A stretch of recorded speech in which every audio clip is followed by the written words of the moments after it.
Kok gambarnya rapat-rapat gitu? Sampai penuh satu media lukisnya? Yap, lukisan yang sahabat lihat ini namanya doodle art. Berdasar sejarahnya, coretan di gua itu sudah termasuk doodle loh sahabat.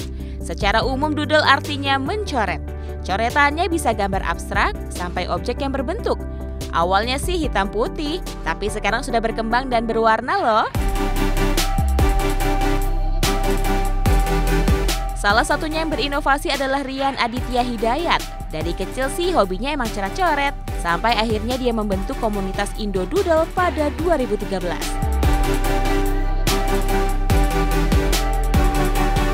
Sambil belajar, pria kelahiran Palembang 1993 ini juga mengembangkan namanya.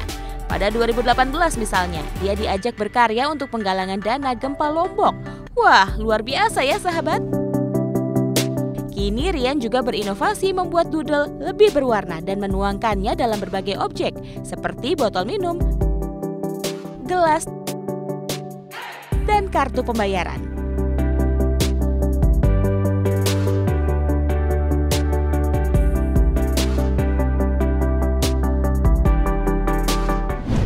Ya sahabat di rumah, itulah doodle art dan sekarang sudah ada di rumah saya sahabat saya yang jago banget soal doodle art. Iya, deh apa kabar? Thank you udah mampir ke rumah.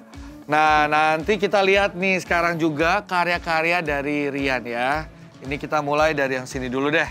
Ini bisa cerita ini, pasti udah tahu lah Pulau Dewata Bali lah ya. Iya. Ini pengerjaannya mudah atau sulit nih yang ini?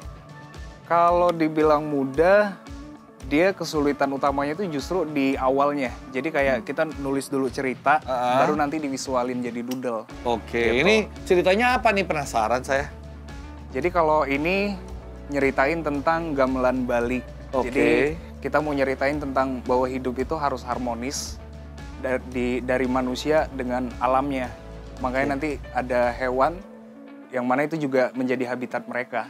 Wow, dalam sekali ya ternyata. Oke, kalau yang ini mungkin di mana nih? Ini antara Jawa. Kalau ini antara Jawa Borobudur sama Denpasar Bali juga. Ya. Oke, benar. Nah, ini banyak banget cerita-cerita. Nah, dari semua karya-karya kamu yang ada ceritanya gitu ya. Yang paling sulit yang dibuat yang mana, Rian? Yang paling sulit ini deh, karena ini kita gabungin beberapa komposisi kayak perspektif gitu terus dijadiin satu. Detailnya juga banyak segala macam ya. Ada yang jarak jauh, ada yang jarak dekat, itu kita gabungin. Wow, gitu. Jadi biasanya kamu ngambil tema-temanya tuh lebih kayak apa? Humanis atau apa? Atau alam? Ya antara humanis iya dan kecintaan terhadap alam juga. Gitu. Sama itu kayak ada pesan kayak cintai lingkungan gitu. Cintai lingkungan, karena sesuai juga sama tradisi dan kebudayaan leluhur kita kan. Indonesia. Luar biasa banget. Filosofis sekali ya karya-karya kamu ya. Nah, kamu kenapa nih Kak Iman? Saya mau nanya nih. Iya nih. Mukanya soalnya tegang banget. Kayak mau ada sesuatu yang dikuatkan gitu. Doodle art itu cuma hitam dan putih ya. Iya. Monokrom ya. Itu sekarang sudah main warna itu. Jadi mulainya doodle art itu hitam putih. Jadi kayak mau pakai pensil juga bisa, mau pakai spidol atau pena juga bisa. Tapi lama kemudian kita explore lagi. Jadi kayak warna itu kan juga ngewakilin cerita itu sendiri gitu loh. Kayak misalkan hijau itu bisa ngasih perasaan yang segar bagi kita. Terus pink juga itu bisa jadi warna buat love, cinta gitu loh. Jadi ditambahin warna buat makin menggugah si karyanya itu, doodle-nya itu. Berarti tahapannya itu biasanya kamu sketsa dulu, lalu? Di sketsa, lalu ditinta. Setelah ditinta, kita scan, baru masuk proses warnanya di digital. Oh, baru dipindahkan ke media yang mau ditampilkan gitu ya? Harian, itu kalau buat doodle art paling lama di berapa jam? Paling lama justru lewat dari jam. Bisa kayak 2 atau 3 minggu malah. Kadang kita juga ngelakuinnya itu kan di medianya itu tembok, mural biasanya. Oh, bisa juga ya? Iya, itu bisa mingguan. Kadang juga paling cepatnya itu bisa jaman juga. Gitu loh. Kalau zaman itu kayak 3 atau 5 jam lah paling lama. Gitu. 5 jam itu udah colorful, kita pakai spidol. Karian itu gambar kancil dan harimau ya? Aku tahu ceritanya. Hebat, kamu perhatian aja. Kancil dan harimau. Kamu tahu dongengnya? Tahu dong. Tahu. Wah, gimana kalau pagi ini kamu dongengin buat sahabat di rumah? Oke. Oke, ini dikasih dong. Wah, ini medianya ya.